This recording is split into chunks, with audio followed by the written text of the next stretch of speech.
Heureux de vous voir aussi nombreux.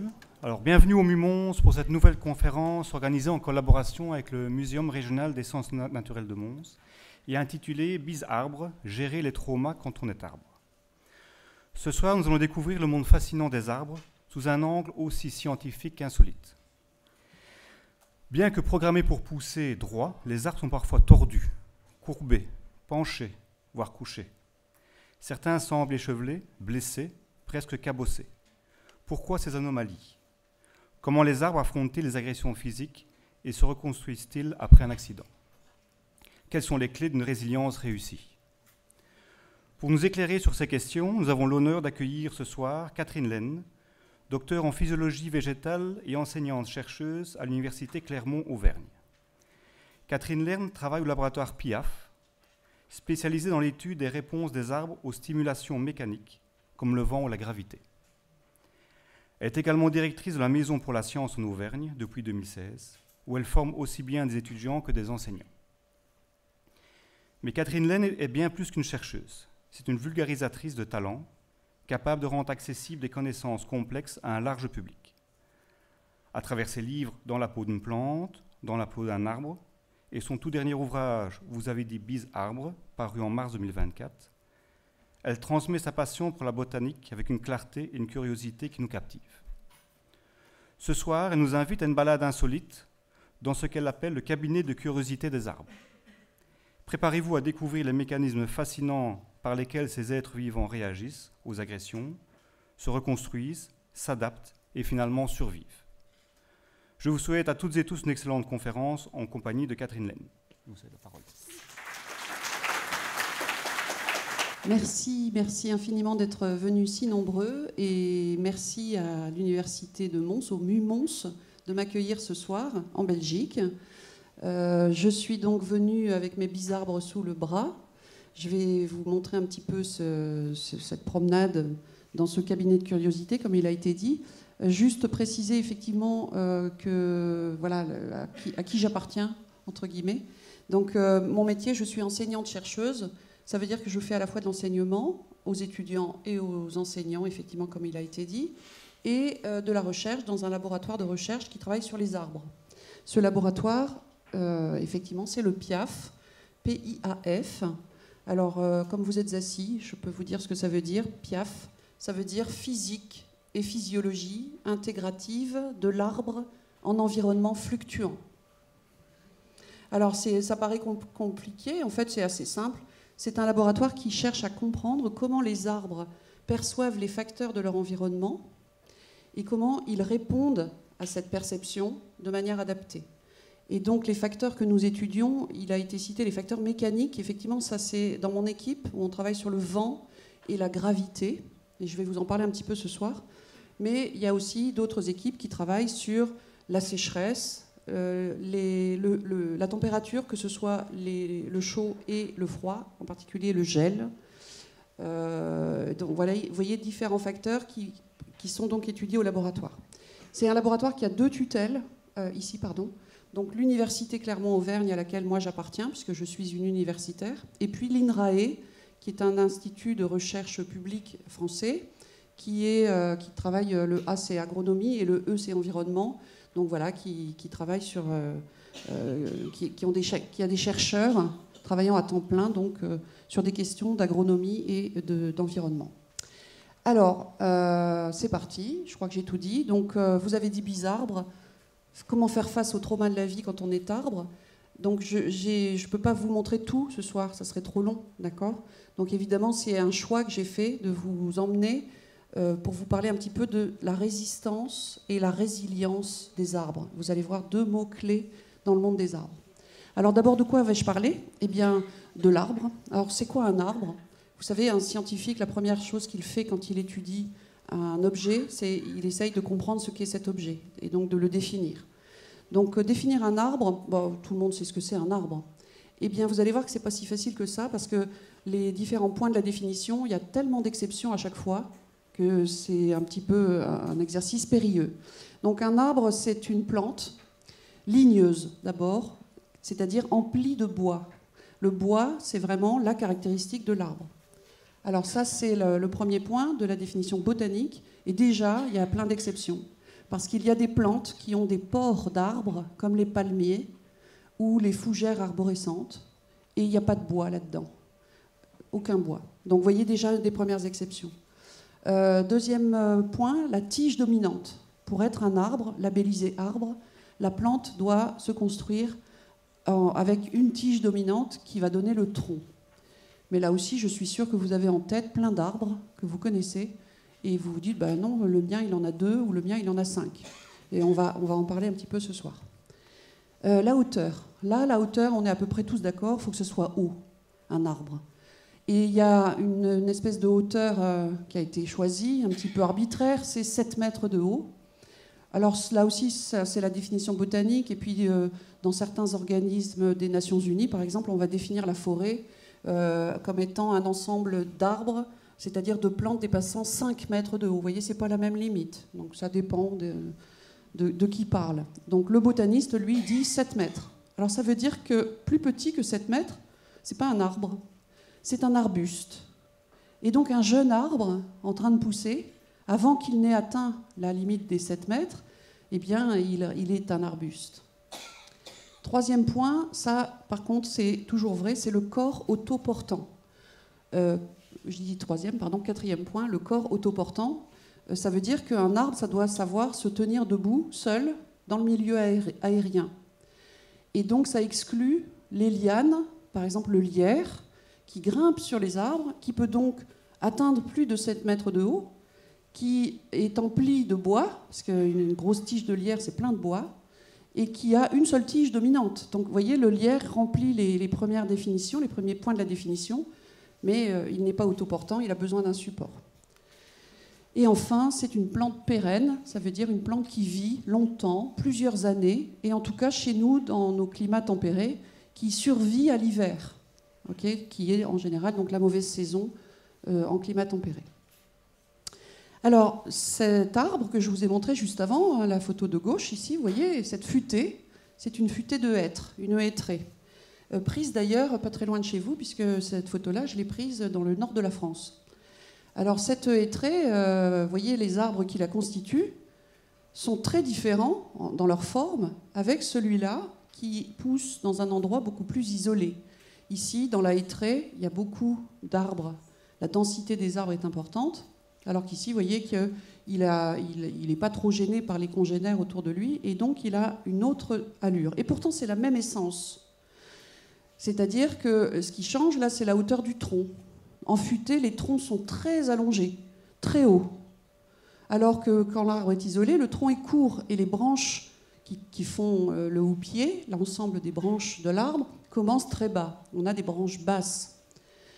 Et la largeur du houppier, vous voyez qu'elle est très différente entre les arbres de futaie, qui auront des houppiers très resserrés, parce que finalement, il n'y a pas beaucoup de place, et puis cet arbre isolé qui aura un houppier très étalé. Alors ce que je vous montre là, c'est pourtant, encore une fois, le même arbre. Ce sont des hêtres, à gauche comme à droite, la même essence. Et donc ici, quand on observe ça, très simplement, vous observez de la plasticité phénotypique. Je commence avec les gros mots. Parce qu'en science, il y a des gros mots, il y a un jargon. Donc au cours de la soirée, il y a quelques mots comme ça que je vais vous apprendre, que vous pourrez replacer dans vos conversations, ça fait instruit. Donc de la plasticité phénotypique. Qu'est-ce que ça veut dire, ça ?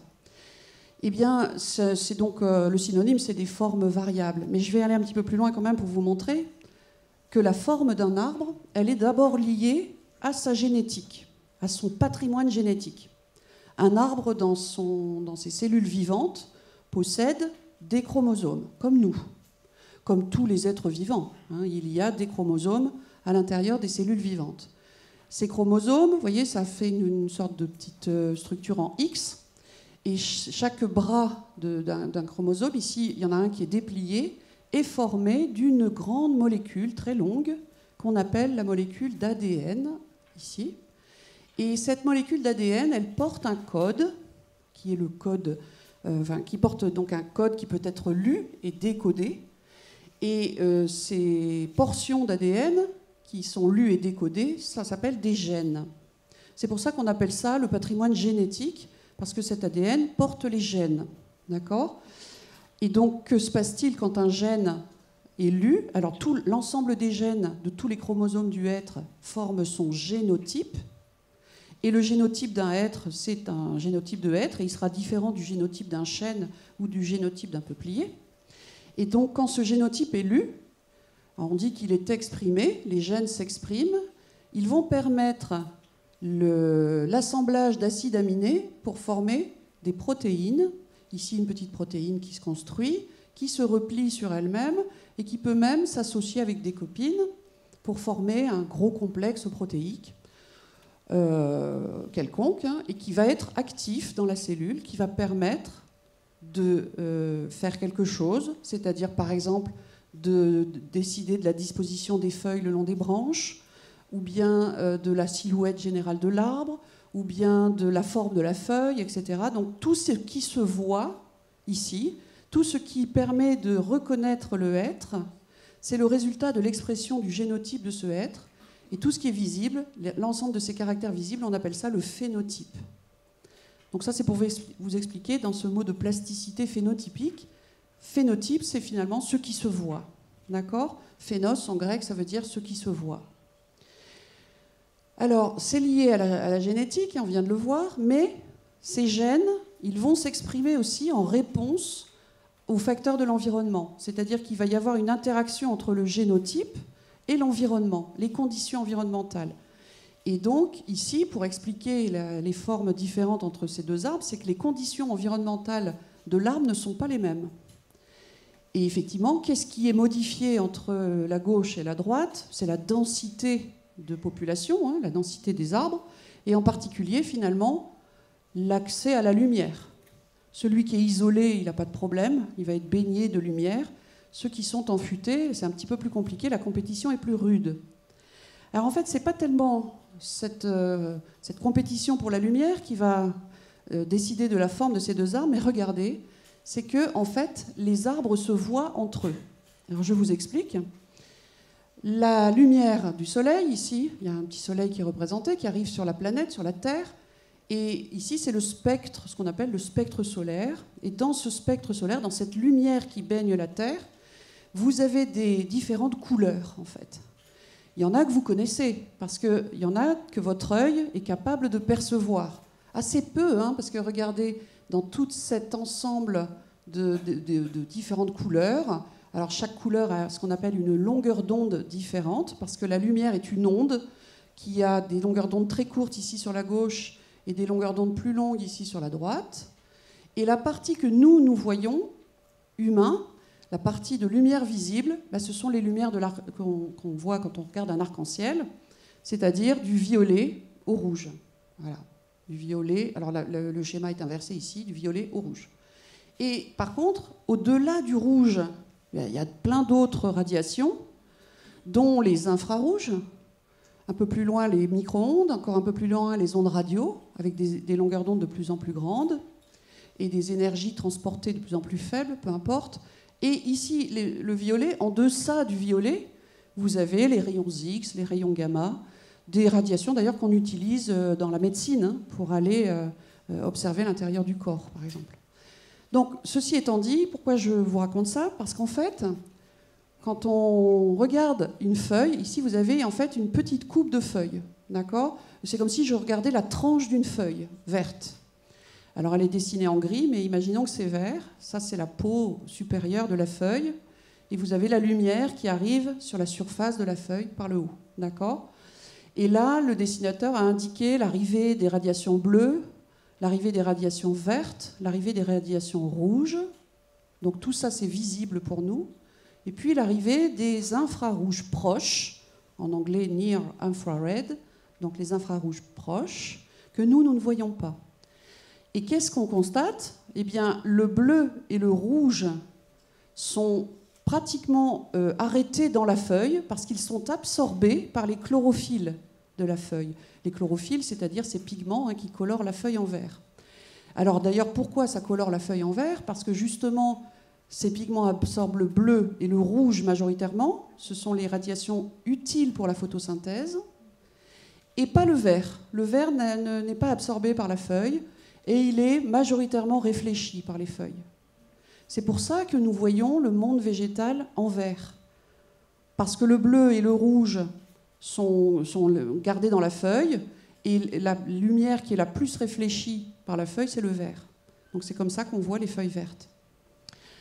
Et alors ce qui est quand même assez extraordinaire, c'est que... pardon, excusez-moi, ça va trop vite. Voilà, donc j'en étais là, d'accord. Hop, je vous mets la suite. Ici, dans ce petit graphe, accrochez-vous un petit peu, c'est un petit graphe qui vous montre la quantité de rayonnement réfléchi, la réflectance, ici en haut à gauche. Donc ça, c'est la quantité. Plus je monte, plus la quantité de lumière réfléchie est abondante. Et puis, selon les longueurs d'onde, vous voyez, ici, entre 400 et 700, c'est la lumière visible. Et au-delà de 700 nanomètres, c'est ce que nous ne voyons plus, c'est l'infrarouge. Et ce qu'on voit, c'est que vous avez très peu de réflectance dans le bleu et le rouge. C'est ce que je viens de dire là. Hein. Le bleu et le rouge sont absorbés. Par contre, le vert, il y a un petit pic. C'est le vert qui arrive jusque dans votre œil. Le vert est réfléchi. Et ce qu'on pense être une quantité de vert très abondante, regardez la quantité d'infrarouge qui est réfléchie par les feuilles. Elle est absolument gigantesque. Ça veut dire quoi? Ça veut dire que les feuilles d'un arbre, quand l'arbre est éclairé par la lumière du soleil, réfléchissent énormément d'infrarouge proche. Et donc cet arbre modifie son environnement proche, la qualité de la lumière autour de lui. Et finalement, quand il est là et qu'il y en a un autre à côté, l'autre à côté fait la même chose, il modifie son environnement lumineux en réfléchissant énormément d'infrarouge, et ces infrarouges vont être perçus par le voisin, et vice-versa. Et donc vous allez avoir en fait des capacités de vision, alors c'est des visions entre guillemets, hein, parce que finalement ça ressemble à la nôtre. Notre vision, ça commence par de la lumière qui est perçue par les pigments de notre rétine.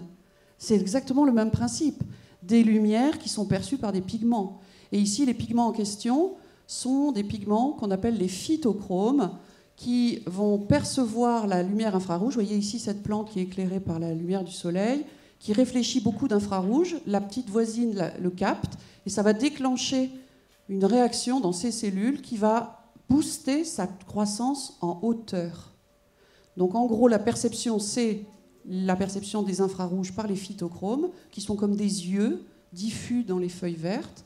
Et la réponse, c'est une réponse de croissance en hauteur qui est stimulée et qui va permettre à la plante de pousser plus haut que sa voisine pour éviter son ombre, si vous voulez.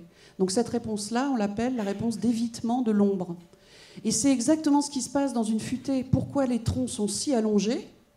Parce que la densité des arbres est grande, ils sont proches les uns des autres, ils se voient, entre guillemets, mutuellement, et donc ça stimule leur croissance en hauteur. Voilà, donc pour faire des planches et pour faire des poutres, c'est simple, il suffit de planter les arbres serrés. C'est ce qu'on fait dans nos forêts. Quand on a comme ça de la perception d'un signal, ici les infrarouges, et une réponse, ici une réponse de croissance, de stimulation de la croissance en hauteur, on a un phénomène qu'on appelle la sensibilité. Donc en biologie, la sensibilité, c'est la capacité à percevoir un signal et à y répondre de manière adaptée. Et c'est exactement ce que font ces arbres de futaie. Alors l'arbre isolé, vous comprenez qu'il est un peu plus petit, beaucoup plus large, parce que personne ne le gêne et il ne perçoit pas d'arbre voisin, et donc il peut étaler son houppier en fait. Voilà, donc cette vision réciproque, vous la retrouvez, comme je vous disais, dans les futaies, d'accord, mais vous la retrouvez aussi dans les champs de blé. Quand vous observez un champ de blé, tous les épis sont à peu près à la même hauteur, à peu de choses près. Hein. Pourquoi? Parce que les plants de blé, lorsqu'ils poussent, se voient mutuellement et donc tâchent de pousser plus vite que le voisin, mais le voisin fait pareil, donc finalement c'est la course au coude à coude.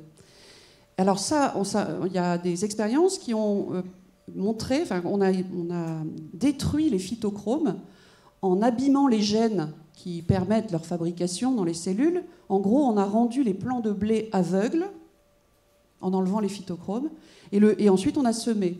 Et le champ de blé qu'on a semé, tous les épis étaient à des hauteurs différentes, donc de manière complètement erratique. Les blés rendus aveugles ne voient plus leurs voisins et donc poussent un petit peu à différentes hauteurs. Voilà, donc, décidément, j'ai un problème avec ma télécommande, je m'excuse. Je vais courir après mes arbres toute la soirée. Voilà, alors ce que je viens de vous montrer, peut-être faire directement avec l'ordinateur, ce que je viens de vous montrer, c'est peut-être une explication pour comprendre la présence, j'ai quand même besoin de mon pointeur, la présence des chemins de ciel qu'on peut observer dans les forêts quand on lève la tête. Ici, on est en bas, en contre-plongée, ou ici, vu par drone, vous voyez que les houppiers, en fait, ne s'interpénètrent pas et se forment un petit peu des figures un peu comme des puzzles ici. Alors, c'est pas dans toutes les forêts, parce que vous allez me dire, mais j'ai jamais vu ça. Donc, vous allez les chercher maintenant, parce que c'est le but aussi de cette soirée, c'est que une fois que vous serez partis, si vous n'êtes pas mort de chaud d'ici là, vous irez chercher vos propres bisarbres et par exemple, vous irez chercher les fentes de timidité dans vos forêts. Alors, il vous faut une forêt plutôt monospécifique. Alors, pas la plantation de résineux quand même, hein, mais disons par exemple la hêtraie. Prenez une hêtraie où le hêtre est majoritaire et puis à peu près des hêtres qui ont à peu près tous le même âge. On appelle ça une forêt équienne. Équienne, donc des arbres à peu près tous du même âge. Donc finalement, par exemple, une forêt de reconquête d'une friche. C'est là où cette photo a été prise, par exemple. Ils ont à peu près tous, globalement, le même âge. Et donc, on voit parfaitement ces fentes de timidité en levant la tête. Et on les voit très bien en hiver. Donc là, dépêchez-vous, c'est le printemps. Ça peut être encore joli. Après, en été, avec les feuilles, on les voit un petit peu moins. Et donc, voilà, le facteur qui expliquerait pourquoi les arbres se tiennent à distance les uns des autres. La fente, elle est assez grande, hein, ça fait 1 mètre d'écart. Et les branches ne viennent jamais pousser dans le trou. Eh bien, il est possible que ce soit lié à cette vision mutuelle des arbres via les phytochromes. Il y a d'autres explications possibles. Hein. Il n'y a pas que la communication visuelle. C'est possible aussi qu'il y ait des signaux chimiques et également des signaux mécaniques, c'est-à-dire de l'abrasion des branches les unes entre les autres. Donc on a trois facteurs possibles et c'est pas tranché. Mais voilà, peut-être que la vision des infrarouges est efficace.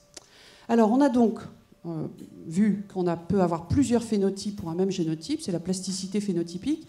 Et alors, il n'y en a pas que 2, hein, c'est-à-dire que je peux vous en montrer plein. Donc là, petite promenade, je vous emmène au sommet des puits d'Auvergne, chez moi, où là, vous êtes à 1200 mètres d'altitude, où le vent est fort, où la neige est encore un petit peu présente, même si c'est de moins en moins. Et vous avez finalement des hêtraies qui sont rampantes sur le sol, qui s'élèvent assez peu.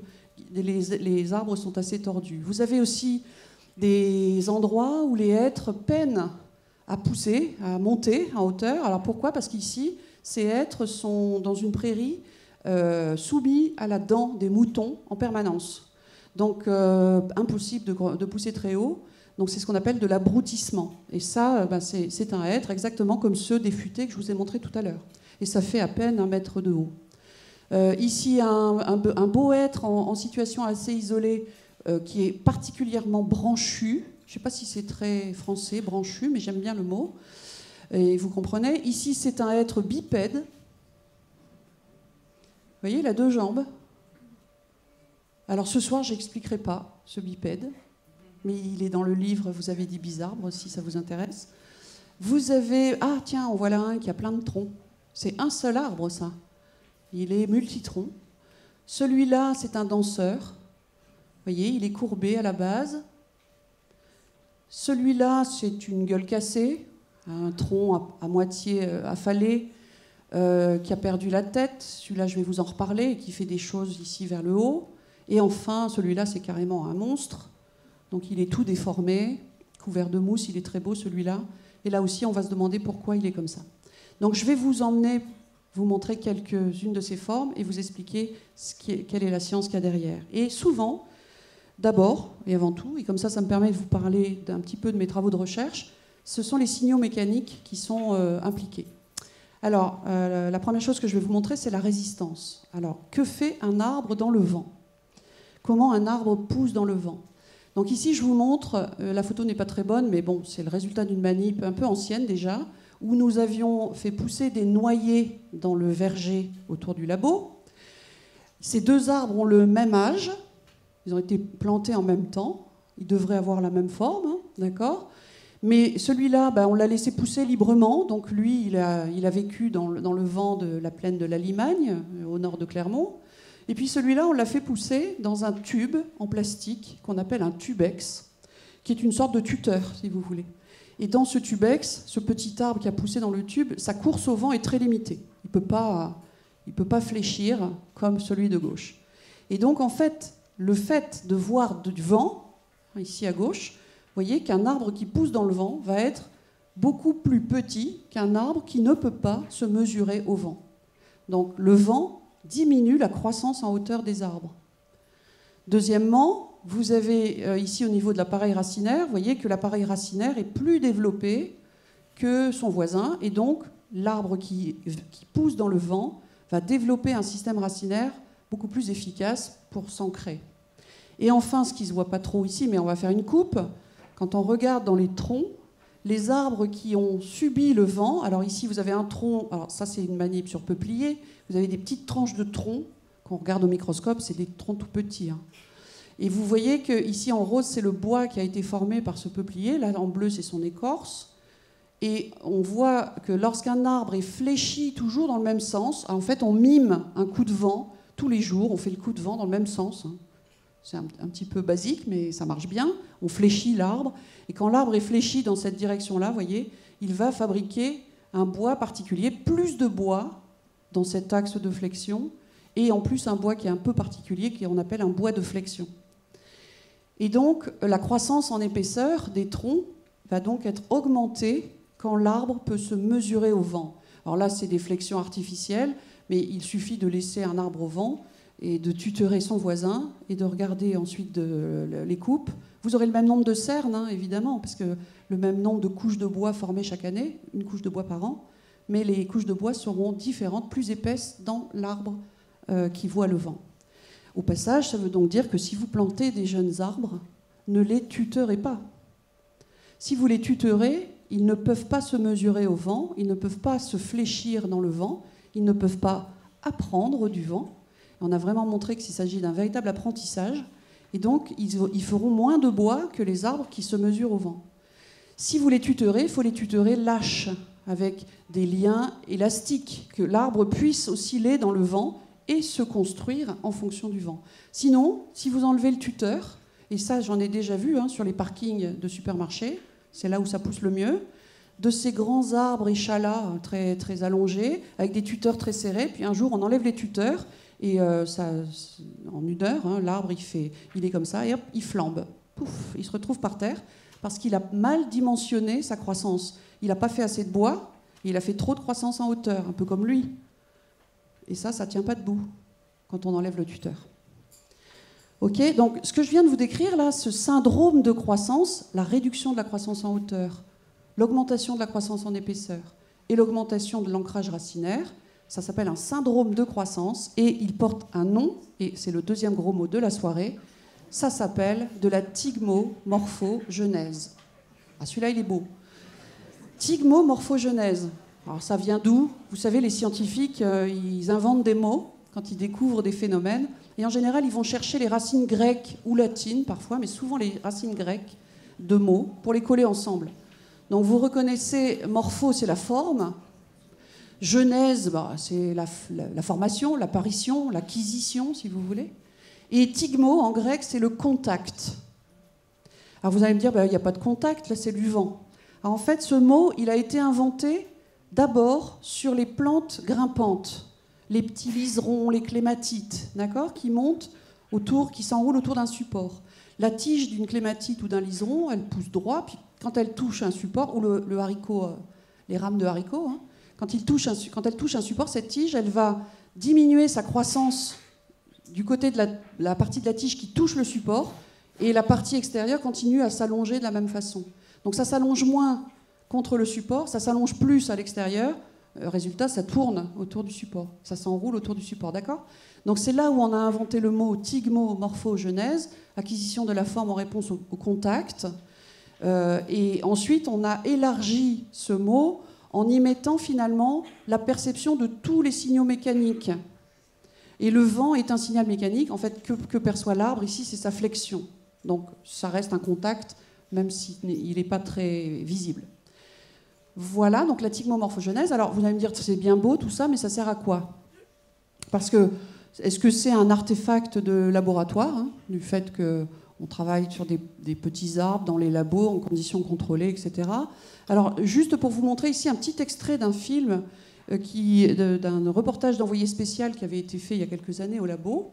Et il y a 2 peupliers, là, donc c'est très court, hein, vous allez voir. Et il y a mon collègue Bruno Moulia, qui était le directeur du labo à l'époque, qui vient donner un coup de vent aux 2 peupliers. Donc celui de droite, c'est celui qui a été fléchi une fois par jour pendant toute sa croissance. Donc c'est lui qui a fait de la thigmomorphogenèse. Il est plus petit, vous allez voir. Il a un tronc un peu plus épais, ça se voit pas, mais il est un peu plus court. Et lui, c'est le témoin qu'on a laissé pousser tranquillement dans la serre, sans vent. Hein. Donc c'est celui de droite qui est celui qui a subi du vent, même si c'est un vent mimé, puisque ce sont des flexions. Et donc je déclenche le film, pardon. Et donc on voit ici la caméra qui vous montre le peuplier de droite qui est un peu plus petit que le peuplier de gauche. Ça marche plus, si, voilà. Et Bruno qui tire sur les 2. Et regardez les oscillations des 2 peupliers. Ça, c'est celui qui a subi la thigmo, ça, c'est celui qui ne l'a subi pas. Vous avez vu ce qu'ils font tous les 2? Je vous le remets un petit coup. Quelle est la différence? Vous voyez que celui qui n'a pas vu le vent, il a des oscillations beaucoup plus marquées et qui perdurent dans le temps. Alors que celui de droite, il a des oscillations qui s'amortissent très vite. Et donc ça, c'est un effet de cette thigmomorphogenèse. Un arbre qui pousse dans le vent, il va être moins sensible à ces flexions répétées par le vent. Donc les oscillations sont amorties. Et finalement, il acclimate son corps aux contraintes du vent. Et donc, il va mieux résister au vent. Okay? Et ça s'appelle la résistance. Donc toute cette partie thigmomorphogenèse, c'est comment un arbre apprend, au cours de sa vie, à résister au vent. Il fait de la sensibilité parce qu'il perçoit le vent. Alors comment le fait-il? Ça aussi, on a montré que la perception, c'est en fait... Vous voyez ici, vous avez une tige schématisée avec des cellules, des petites cellules. Un petit coup de vent, ça fléchit. Et vous comprenez bien que vous avez 2 types de cellules. Celles qui sont étirées dans la flexion sur l'extérieur ici de la courbure. Et puis celles qui sont comprimées dans l'intérieur de la courbure. Et cet étirement ou compression, c'est ça qui est perçu par les cellules. Donc ce sont leurs déformations qui sont perçues. Et chaque cellule est capable de sentir qu'elle est déformée et de générer un petit signal qui est ajouté aux petits signaux de toutes ses copines autour. Comment c'est intégré pour aller jusqu'à la réponse de croissance, la thigmomorphogenèse? Parce que l'arrêt de croissance en hauteur, ça se passe en haut de la plante. La croissance en hauteur d'un arbre, ça se passe par le bourgeon terminal, tout en haut. Et la flexion, elle peut être beaucoup plus loin, beaucoup plus bas. Donc il y a vraisemblablement des signaux, des informations qui circulent de l'endroit où c'est fléchi vers le sommet de la plante. Ça aussi, c'est étudié au labo, des signaux électriques et hydrauliques, une espèce de vague d'eau qui monte dans l'arbre. Je ne vous en dis pas plus, mais si vous voulez, je pourrais répondre à vos questions. Donc ici, simplement pour vous montrer qu'à nouveau, j'ai de la sensibilité, de la perception et de la réponse. Okay ? Alors, c'est bien beau de résister au vent, mais bon, des fois, ça ne marche pas. C'est-à-dire que ça marche jusqu'à un certain point, et puis parfois, le coup de vent est trop fort, la tempête est trop forte, et l'arbre est déraciné, voyez. Donc, il va se trouver incliné suite à un fort coup de vent. Et là, eh bien, on peut se demander qu'est-ce qui va lui arriver. Alors, à lui, là, sur la photo, il va rester comme ça, vraisemblablement, parce qu'il est déjà très gros. Et donc, il n'arrivera pas à se remettre debout. Mais sur des arbres plus jeunes, on va regarder comment retrouver la verticale perdue. Ah, zut. Voilà. Voilà. Donc, la verticale perdue, ben, j'en ai 2 exemples, et vous les avez vus tout à l'heure. Le danseur, et puis la gueule cassée. Alors, le danseur, ben, vous voyez, à la base, vous voyez bien que son tronc, il est incliné par rapport à la verticale. Si je montre ici avec mon marqueur, je ne sais plus si je l'ai mis, non. Il est là, la verticale est là, donc il a commencé sa vie incliné par rapport à la verticale. Et vous voyez qu'il a effectué un mouvement de courbure. Je vais en reparler. Et là, ici, celui-là, ben, il a réussi à remettre en place des axes verticaux sur son tronc incliné. Donc, en gros, ils ont fait tous les 2 de la résilience. Alors, ce mot de résilience, ce n'est pas un gros mot. Ce n'est pas nous qui l'avons inventé. Donc ce n'est pas les biologistes qui l'ont inventé, on l'a piqué aux médecins. La résilience, c'est un mot français aussi, hein, vous regardez dans le dictionnaire et vous voyez que c'est, en particulier en psychologie, c'est le phénomène qui consiste pour un individu affecté par un traumatisme à prendre acte de l'événement traumatique de manière à ne pas ou ne plus vivre dans le malheur et à se reconstruire d'une façon socialement acceptable. C'est la définition de la résilience. Se reconstruire autrement, pour retrouver une vie digne de ce nom, même si la forme de cette vie est différente. Alors, est-ce que ça marche pour les arbres? Eh bien, ici, pour celui-là, ce danseur, par exemple, prendre acte de l'événement traumatique. Alors, l'événement traumatique, c'est quoi? C'est la perte de verticalité, soit suite à un coup de vent, soit simplement parce que l'arbre, manque de chance, il a germé dans une pente, dans un talus, sur un terrain un peu glissant. D'accord? Et donc, il va avoir du mal à trouver cette verticale parce que le terrain glissant l'emmène toujours vers le bas de la pente. Prendre acte, eh bien, on vient de voir que ça tombe bien parce qu'un arbre est sensible. Alors, je vous ai montré à d'autres facteurs, mais on va voir qu'il est tout à fait sensible à cette perte de verticalité. Et la forme socialement acceptable, la vie socialement acceptable pour un arbre, c'est quoi? C'est d'être vertical.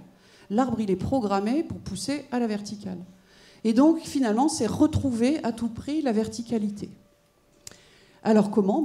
Regardez, par exemple, cette forêt ici de mélèze prise dans les Alpes, où les arbres sont courbés, tous courbés à la base, d'accord? Alors, il y a la pente, donc l'inclinaison, il y a la neige, le poids de la neige également, chaque année, qui a appuyé sur les jeunes arbres lors de leur croissance. Il y a le fait qu'au printemps, la neige fond, il y a beaucoup d'eau, donc ça fait un peu de boue, ça fait un terrain un peu mouvant. Donc tout ça s'ajoute, hein, il y a plein de facteurs qui se combinent pour observer ces forêts courbées. Et je suis sûre que vous en avez déjà vu si vous êtes déjà allé vous promener en montagne. Ça, c'est un de nos peupliers, parce qu'on travaille beaucoup sur le peuplier au labo, qui est jeune, hein, par contre. Là, donc un peuplier en pot, vous voyez qu'on incline le pot à 35 degrés. Et on regarde comment il se remet droit. Donc, dans les deux cas, que ce soit dans la nature ou en labo, un arbre va se courber à la base, ici. Et d'autre part, donc il se courbe, ça remonte le tronc à la verticale. Imaginez que ça fasse que ça. On pourrait imaginer que le tronc, pouf, il se retrouve à basculer complètement, ce qui n'est jamais le cas, évidemment. Pourquoi? Parce qu'en fait, il se décourbe à l'autre bout, à l'autre extrémité, il va se courber dans l'autre sens. Et il va donc, avec ces deux courbures, la courbure du bas et la courbure du haut, ça fait une sorte de S, d'accord? Il va finalement se rectifier et redevenir parfaitement rectiligne. Ça marche plus ou moins dans la nature. Dans un labo, vous pouvez tout à fait l'observer en filmant l'arbre, en prenant des photos régulières, et vous pouvez tout à fait voir ce passage de ces différentes formes. D'accord? Donc ça se courbe à la base, ça se rectifie plus haut. Et donc, ce que je suis en train de vous décrire, c'est un mouvement. Qui a dit que les arbres ne bougeaient pas?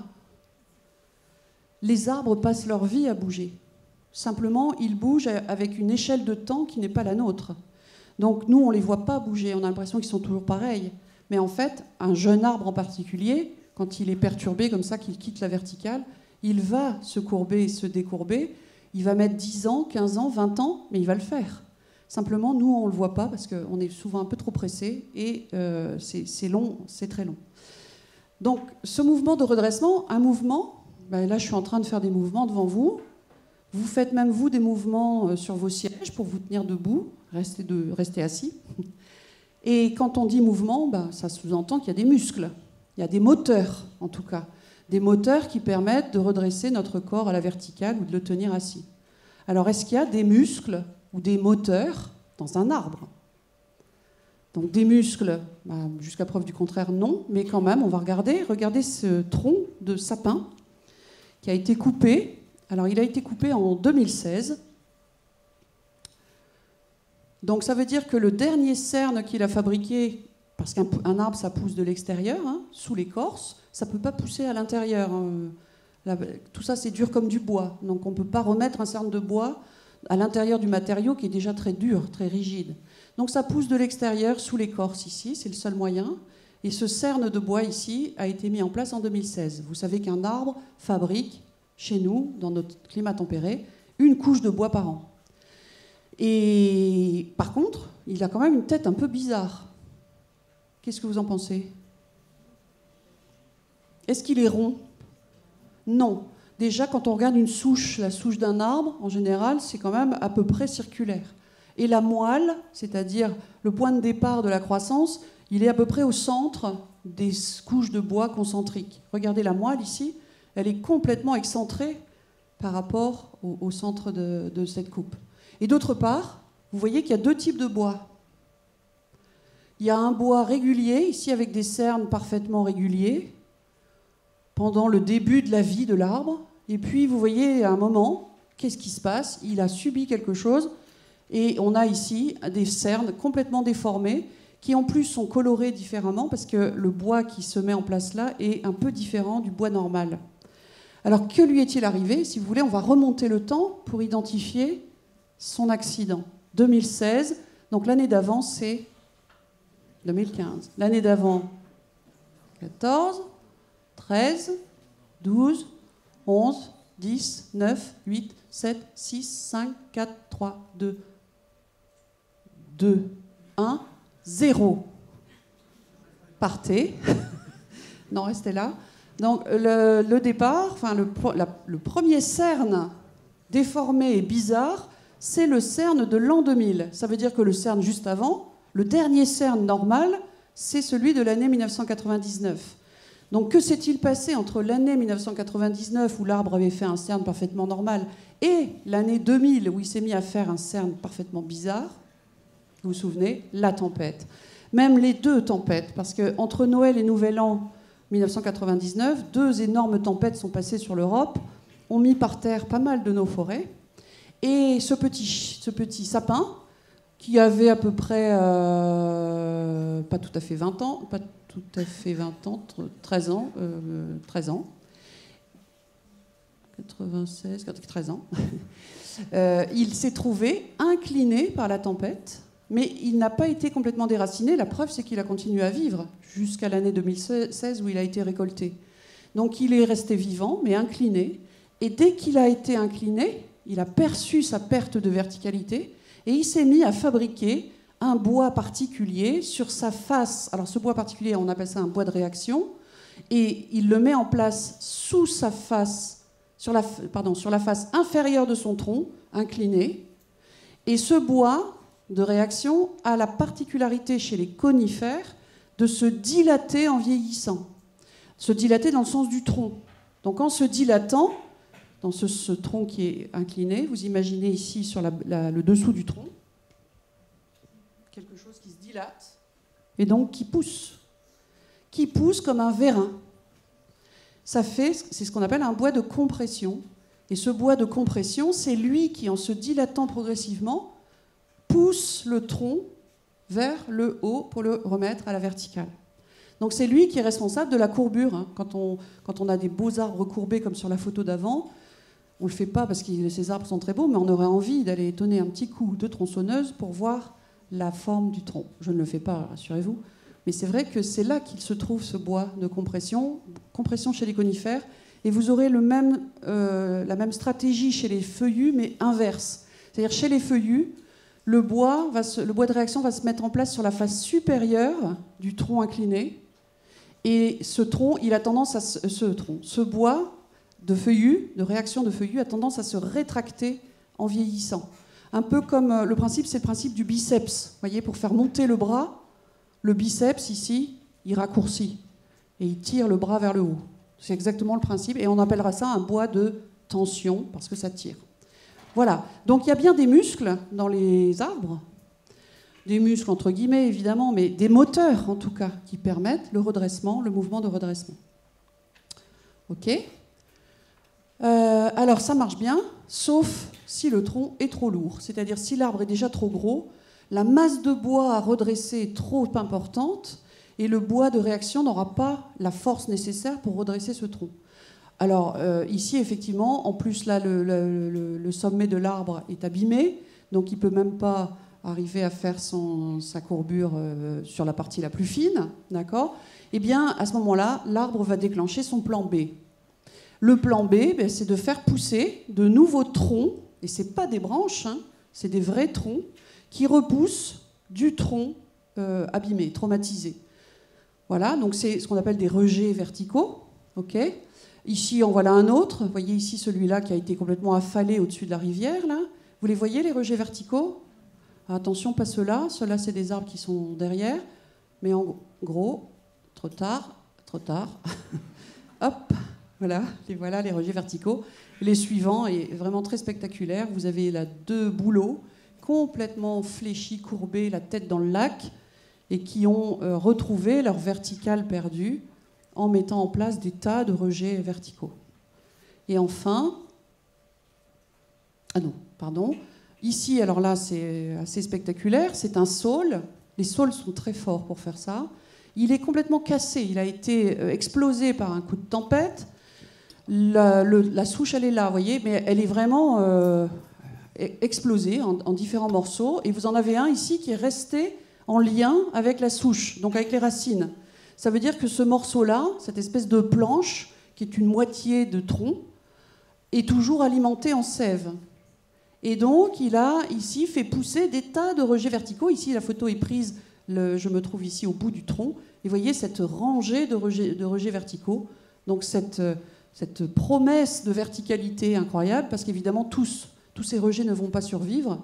C'est même pas sûr d'ailleurs que l'arbre survive tellement il est abîmé, mais il n'empêche qu'il est quand même encore capable de produire ces rejets. Les voilà. Et enfin un dernier qui est là affalé sur un sol sableux.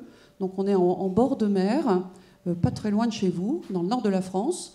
Et ici, donc dans une dune, vous avez un peuplier qui a été complètement couché par la tempête et qui a fait pousser des tas de rejets verticaux. Okay, et regardez, il a même fait en même temps le plan A. Parce qu'on n'est jamais trop prudent. Donc parfois, on fait les deux. Donc là, c'est un redressement par courbure pour la partie la plus fine, c'est celle qui est au bout de l'arbre, et puis la mise en place des rejets verticaux sur le tronc horizontal. Et ça fait ce qu'on appelle des formes en lyre, les arbres lyres ou harpes, parce que vous avez finalement le montant de la lyre ou de la harpe, hein, le montant de bois, et ici les cordes verticales qui donnent cette impression de ressembler à l'instrument de musique. Et puis parfois, c'est pour vous montrer aussi pas que des feuillus, vous avez ici un conifère qui fait le plan A avec sa courbure, et puis je ne sais pas pourquoi, mais il a mis un petit peu de plan B en se disant allez, je fais quand même un petit rejet vertical. Je ne devrais pas parler comme ça parce que je personnifie l'arbre, mais vous comprenez ce que je veux dire. Là, on a à la fois le redressement par courbure et des courbures et la production d'un rejet vertical. Alors, comment ça se passe? D'où viennent ces rejets verticaux? Ce sont des troncs, d'accord, des axes. Dans un arbre, quand un arbre pousse, et puis vous pouvez l'observer en ce moment, c'est le printemps, les bourgeons s'ouvrent en ce moment. Qu'est-ce qu'il y a dans les bourgeons? Qu'est-ce qui sort des bourgeons en ce moment? Ne me répondez pas les fleurs, je parle du sans fleurs. Non, ça c'est les fleurs. Pollen, c'est les fleurs. Des feuilles. Tout le monde est d'accord avec ça? Je fais un vote. Vous avez tous tort. Oui. Il y a un monsieur qui a raison. Exactement. Ce qui sort d'un bourgeon, c'est une tige, une branche feuillée. Donc vous avez raison, il y a des feuilles. Mais en fait, ce n'est pas que des feuilles. Observez-les dans quelques semaines, vous allez les voir, elles vont s'allonger et les feuilles vont se séparer, enfin se déboîter les unes les autres. Donc c'est bien, dans un bourgeon, une tige feuillée. Pour faire une tige feuillée, pour faire un tronc, c'est une tige, un tronc, il faut un bourgeon. Or, sur ces troncs horizontaux, il n'y a pas de bourgeons. Les bourgeons, on va les trouver sur les jeunes branches. D'accord? Il n'y a plus de bourgeons sur les troncs. Eh bien, détrompez-vous, ils y sont toujours. En fait, on va voir que l'arbre va recruter des bourgeons cachés sous son écorce. Et il va faire ce qu'on appelle de la résilience par réitération. Alors, qu'est-ce que ça veut dire ça? La réitération, ça aussi, c'est un mot français. Réitérer, ça veut dire recommencer, faire de nouveau, répéter. Et ces troncs, on les appelle souvent dans le langage courant des rejets ou des gourmands, quand ils apparaissent à la surface d'un tronc. Vous connaissez ce mot de gourmand. C'est pas leur rendre hommage que de les appeler les gourmands. Alors on les appelle comme ça parce qu'on les soupçonne de détourner la sève de l'arbre principal. Et donc, en général, on est impitoyable et on les coupe. Si un arbre se met à exprimer des gourmands, c'est qu'il est en train d'exprimer un plan B, qu'il est en train de se reconstruire parce qu'il a subi un stress. Si vous lui coupez ses gourmands, vous le condamnez. Alors, vous allez me dire, ben, mon fruitier, je le fais parce que quand même, je veux que quelques branches soient favorisées pour que la sève aille là et que mes fruits soient plus gros, soient plus sucrés. Je l'entends. Un arbre fruitier, c'est un arbre qui est sculpté par l'homme, d'accord ? Mais sinon, un arbre qui fait des gourmands, s'il est encore en bonne santé, hein, s'il est encore dans un âge mature, pas le vieillard. Le vieillard sénescent, il fait un petit peu... c'est son baroud d'honneur en général, les gourmands, il n'arrivera pas. Mais si c'est encore un arbre jeune, laissez-lui sa chance, il est en train de faire quelque chose d'important pour lui. Donc on l'appelle rejet ou gourmand, et nous, les scientifiques, ben, on n'aime pas ces mots-là, donc on les appelle soit des réitéras, puisque ce sont des réitérations, des réitéras, soit on les appelle des suppléants. Et qu'est-ce que ça veut dire suppléer ? Ça veut dire apporter ce qui manque à quelque chose pour être complet. Remédier à l'insuffisance ou à l'absence de quelque chose par quelque chose d'autre qui remplit un rôle équivalent. Donc un suppléant, il vient là remplacer ce qui a été perdu. Si vous coupez le suppléant, ben vous accentuez toujours cette perte. D'accord ? Regardez par exemple ici ce marronnier qui s'est couvert, non pas de feuilles, comme on pourrait le penser si on regarde vite, mais si vous vous approchez, alors ça c'est pas un marronnier, c'est un tilleul, mais c'est le même principe. Quand on s'approche, en fait, on voit que surgit du tronc des branches feuillées. La preuve, hein, vous avez bien des axes portant des feuilles. Ces axes, comme on l'a dit, viennent d'un bourgeon. Ça peut se former qu'à partir d'un bourgeon. Et ces bourgeons, en fait, force est de constater qu'ils doivent être cachés sous l'écorce. Okay ? Ces bourgeons cachés sous l'écorce, qui se développent en pousses, alors on les appelle des pousses épicormiques. Épicormiques, ça veut dire qui se poussent au-dessus de l'écorce. Ces bourgeons, les voilà, je vous les montre, ici sur un tronc de chêne. Ces bourgeons, ils sont dormants et ils sont en général sous l'écorce, où ici ils ont commencé à se développer, mais ils sont toujours à la périphérie du tronc. Et on les reconnaît, là aussi peut-être qu'en regardant des souches, vous serez un peu plus attentif à les chercher, parce que sous les bourgeons, vous voyez, il y en a 3 ici, dans cette masse, et on les devine parce qu'on a leurs traces, on voit qu'ils viennent finalement du tronc d'origine, de la tige de départ. Ok ? C'était des bourgeons qui étaient sur la jeune tige au début de la vie de l'arbre, qui ne se sont pas développés, qui n'ont pas donné de ramification, qui sont entrés en dormance, et l'arbre les a avalés. Et en poussant, en mettant en place un cerne de bois chaque année, le petit bourgeon, son petit pied qui est en dessous, il pousse un petit peu pour toujours se maintenir juste sous l'écorce, juste au-dessus du bois. Et ces traces-là, si vous voulez, c'est la trace de la croissance du pied du bourgeon qui le maintient toujours sous la surface, comme un petit sous-marin prêt à jaillir. Donc là, ici, il y a une petite modélisation de ces bourgeons et de leurs traces, vous voyez, en rose ici. Quand ça devient bleu, c'est que ça a donné naissance à une branche, ils se sont réveillés, ici ils se sont réendormis, etc. Si les travaux vous intéressent, ce sont les travaux de Francis Collin, de l'INRA et à l'époque, enfin c'était l'INRA à l'époque, INRAE maintenant de Nancy. Donc ces bourgeons, ils sont là, ils sont sous l'écorce. Ils vont se réveiller en cas de stress. Alors ici, par exemple, la lumière. Tout d'un coup, un arbre forestier dont les voisins s'écroulent suite à une tempête, ça fait une clairière, ça fait un apport de lumière très fort sur les troncs, et à ce moment-là, tous les bourgeons, enfin plein de bourgeons dormants se réveillent, et ça fait des tas de rejets. Ici, c'est la perte de verticalité, l'horizontalité. Vous voyez ce jeune tronc qui, la photo est prise au début, vraiment au printemps. Vous voyez que les pousses épicormiques ont déchiré l'écorce pour surgir de ce tronc.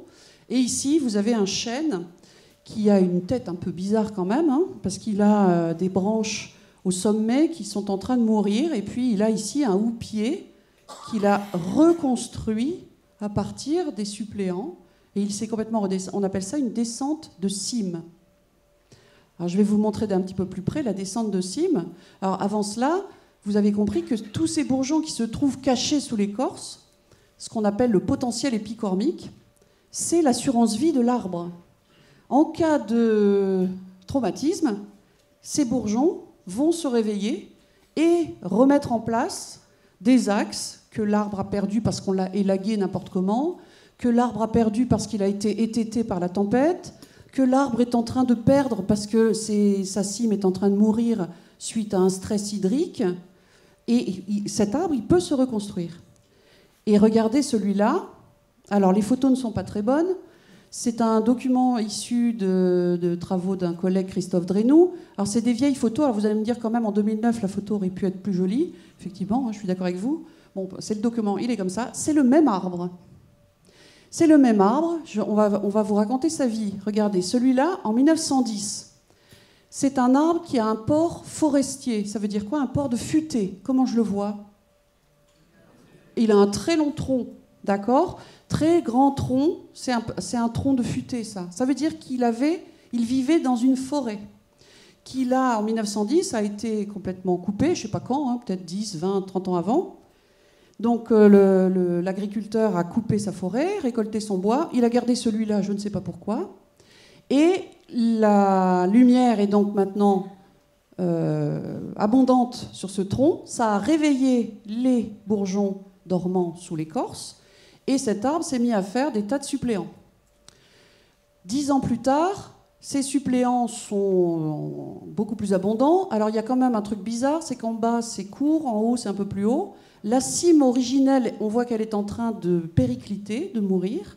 Alors, pourquoi c'est comme ça? Parce qu'en fait, le paysan qui a coupé, il a mis son troupeau dans cette prairie et ces vaches ont brouté pendant des années les suppléants accessibles, c'est-à-dire en bas de l'arbre, d'accord?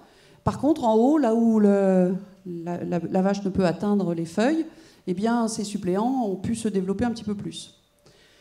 Et le houppier se dégrade. En 1950, 30 ans après, les vaches ne sont plus là, la prairie a changé de fonction, j'imagine, et en tout cas, les suppléants se hiérarchisent. Ça veut dire que certains vont pousser plus que d'autres, et vous voyez comment ça commence à fabriquer quelque chose qui ressemble à un houppier. Et en haut, le houppier d'origine est très dégradé.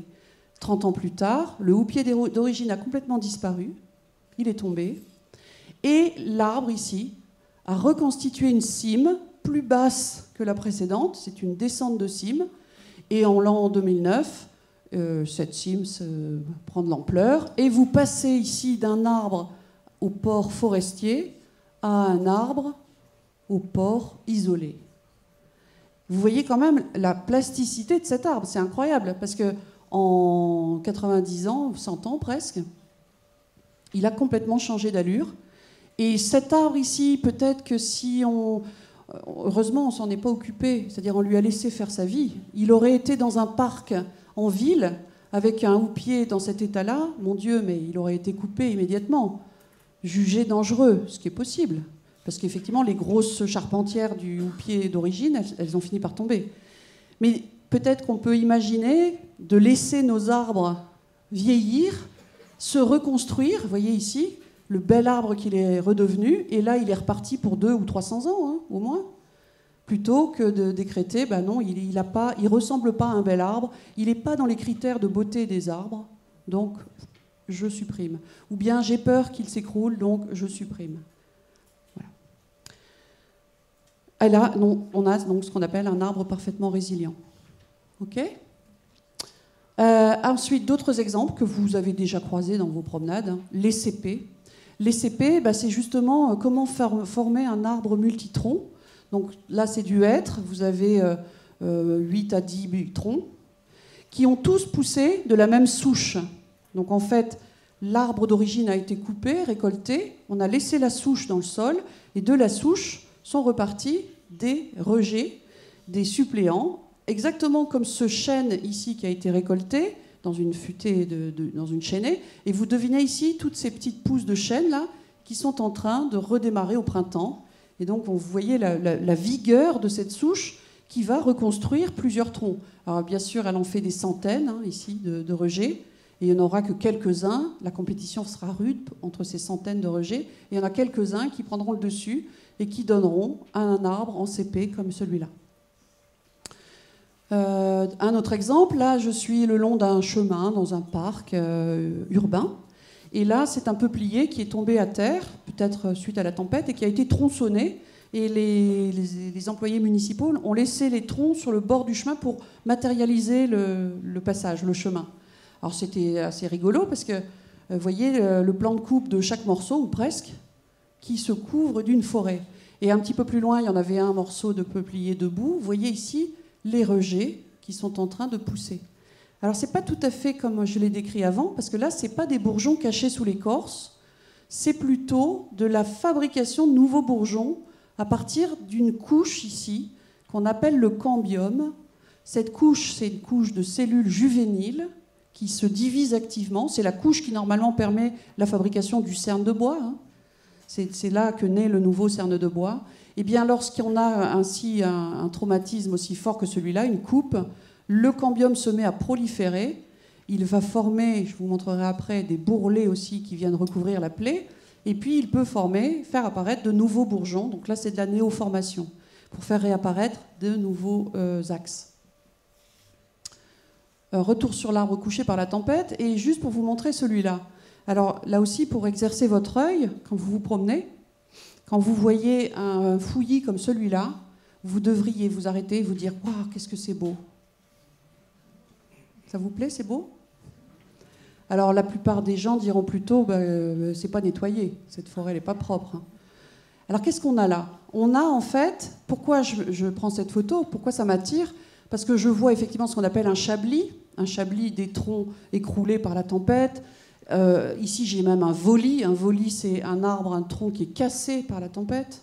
Donc un chablis et un voli. Et puis surtout je vois du verre, plein de verre ici sur cet arc.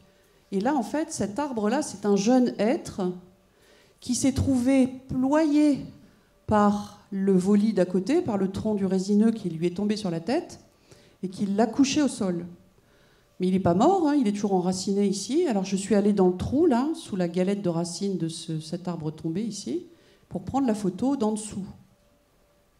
Parce que lorsque ce tronc est ployé vers le sol, il fait ce qu'on appelle une archure. L'archure, on le fait d'ailleurs, les jardiniers connaissent l'archure, c'est prendre une jeune branche, un jeune tronc, et le ployer, le descendre vers le sol, et ça va réveiller justement des bourgeons, soit les bourgeons déjà présents sur la branche, soit des bourgeons cachés sous l'écorce, pour faire réapparaître des axes verticaux. Donc l'archure, effectivement, permet le réveil des bourgeons dormants, et la preuve, c'est que, vu de dessous, vous voyez, toutes ces branches ici, ont poussé de ce tronc arcuré. Alors, il n'y a pas que les feuillus qui font ça, juste pour vous montrer quelques images de résineux. Alors, vous avez ici un séquoia géant. Vous devinez très bien son suppléant, là, ici. Il a construit un arbre, un petit jumeau, à partir de son tronc. Ici, on a donc un suppléant. Vous avez ici un mélèze dans les Alpes. Donc là, on est dans une zone où vraisemblablement il y a beaucoup de vent, on est dans un couloir d'avalanche où les cimes des arbres sont cassées périodiquement. Et vous devinez ici la réapparition de nouveaux petits troncs. Alors il y a aussi du redressement de branches chez les résineux, mais on a aussi donc le même principe. Ici, c'est la surface d'un if. L'if aussi est très fort pour faire apparaître de nombreux rejets sur son tronc. Voilà, et ici un cèdre qui a été, voyez, bien élagué. C'est ce qui s'appelle de l'élagage, ça. Parce que là, il manque quelque chose. Et donc, qu'a fait cette branche ployée et élaguée? Eh bien, il s'est mis à refaire ici une petite lyre. Et regardez ici, celui-là, il fait pareil ici. Vous avez les mêmes à gauche. D'accord? Ok. Alors, je vais presque terminer avec, finalement, les arbres très déformés. Donc, ce qu'on appelle l'étrogne, et puis le monstre du début. Alors l'étrogne, c'est quoi? Ce sont des arbres qui sont, moi j'appelle ça les arbres paysans par excellence, parce que ce sont des arbres qui ont été exploités depuis des centaines d'années par les agriculteurs pour produire du petit bois, du bois de chauffe, pour récolter du bois de chauffe, et du fourrage pour les bêtes. Ici, vous avez un saule qui a, vous voyez, une grosse tête et un corps plus fin. Et donc cette forme grosse tête et corps plus fin font qu'on les appelle souvent des têtards, les arbres têtards. Ici, vous en avez un autre. Alors en fait, la trogne, elle a été faite en haut d'abord. Donc ça, c'est ce qu'on appelle une trogne girafe, parce qu'elle a un très long tronc. Elle se fait en hauteur. Et puis, on a refait des coupes ici vers le bas et on a fait apparaître une espèce de malformation sur ce frêne. Alors, on va essayer de comprendre ce qui se passe. Donc là, c'est la trogne girafe, avec ici, finalement, une forêt suspendue. Hein. Vous avez un arbre assez élevé, et puis des rejets verticaux ici qui forment de nouveaux troncs. Donc, vous avez carrément une forêt suspendue. Et ici, pour vous montrer encore des bizarres encore plus, c'est ce qu'on appelle les pins de Boulange. Alors ça, c'est en Haute-Loire, en France, donc dans un département très agricole. Et dans cette pinède, ce sont des pins sylvestres. Depuis très longtemps, les gens venaient récolter du petit bois en coupant les rejets poussant sur des troncs étêtés. Et un jour, tous ces gens-là sont morts et la pratique s'est perdue. Et donc, on a laissé les arbres en libre évolution. Donc, vous voyez que les rejets verticaux ont donné tous ces troncs ici. Mais en tout cas, ce qu'on voit, c'est une forêt de troncs très tordus, très tourmentés. Donc, ça s'appelle la pinatelle du Zouave. C'est le nom du lieu-dit où se trouve cette pinade. Pain de Boulange, parce qu'en fait, les gens venaient là pour faire du petit bois, pour alimenter le four banal du village. Là où tout le monde venait faire cuire son pain. Et donc il fallait que le four soit toujours chaud. Alors la conduite en trogne, ça se fait en fait dès le début de la vie de l'arbre. C'est un jeune arbre qui est tété et qui va donc... On coupe sa tête, on va couper les branches pendant plusieurs années, d'accord ? Et tout ce qui va repousser, on coupe, puis à un moment on le laisse repartir, et tous les 5 à 10 ans, on vient recouper les pousses épicormiques, les rejets verticaux que cette tête met en place. Alors, ici, pourquoi ça fait une grosse tête ? Parce qu'en fait, quand on coupe une branche, quelle que soit la branche que vous coupez, vous allez provoquer la prolifération du cambium. Vous voyez ici, là, cette branche, on voit son plan de coupe. Ici aussi, on voit son plan de coupe. Ça, c'est sur du frêne. Et vous devinez ici, ce bourrelet rosé, là, c'est le cambium qui prolifère et qui se met à fabriquer du bois, qui vient recouvrir petit à petit la plaie. D'accord ? Et en faisant cela, non seulement ça provoque la prolifération du cambium, ça réveille les bourgeons épicormiques cachés sous l'écorce, et ça fait naître de nouveaux bourgeons dans ce cambium qui prolifère, et tout ça, ça vous fait apparaître toutes ces pousses-là. D'accord ?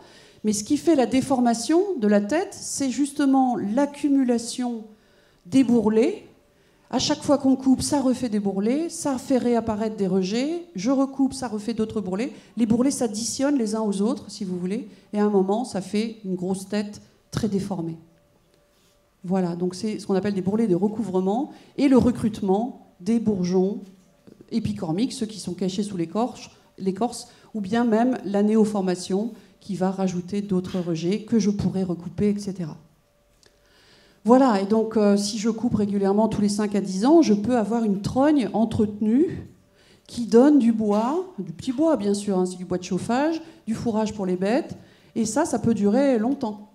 Alors ça peut durer longtemps parce que ce qui est étonnant, c'est que quand on taille un arbre de cette façon, sa longévité est augmentée. Alors c'est bizarre, parce qu'on aurait plutôt tendance à dire, dis donc, on le coupe, on le mutile, et pourtant, c'est dans ces arbres-là qu'on va trouver des champignons dans certaines essences. Je vous en montre un, regardez celui-là. Celui-là, c'est un tilleul qui a été mené en trogne. Alors, c'est des trognes multiples, c'est-à-dire que sur différentes branches maîtresses, on a fait ce processus de trogne. Et là, depuis à peu près une 60aine d'années, cet arbre est laissé en libre évolution. Ce tilleul, il a plus de 400 ans. Et il est dans une forme olympique. Il est absolument magnifique. Il est creux, bien sûr, parce qu'à 400 ans, à cause des coupes régulières qu'on fait aussi, on provoque des blessures, donc ça permet à l'eau de rentrer. L'eau de pluie rentre dans le tronc. Des pathogènes, des champignons peuvent rentrer dans le tronc et venir, ici, vous voyez aussi, c'est creux, venir digérer le bois central. Mais un arbre creux, ça tient debout comme un arbre plein. Et la vie de l'arbre, elle se concentre sur la périphérie du tronc. C'est là que se trouve le bois vivant, le cambium vivant et d'autres cellules vivantes ici sur la bordure de l'arbre. Au cœur de l'arbre, c'est du bois mort. Donc finalement, il peut bien disparaître. Si l'arbre reste avec une certaine circonférence de bois, il restera debout. Un cylindre creux, ça tient aussi bien debout qu'un cylindre plein. D'accord ? Donc voilà pour cet arbre. Alors non seulement il est très beau, mais en plus il a été labellisé. Arbre remarquable, ça c'est un label qui est donné en France, peut-être même chez vous aussi, ça doit exister ce type de label, et qui a été également l'arbre de l'année de la France en 2023. Il a reçu le prix du jury, parce qu'il est, je vous assure, absolument extraordinaire. Alors je termine par les monstres. Alors ceux-là aussi, ils sont incroyables.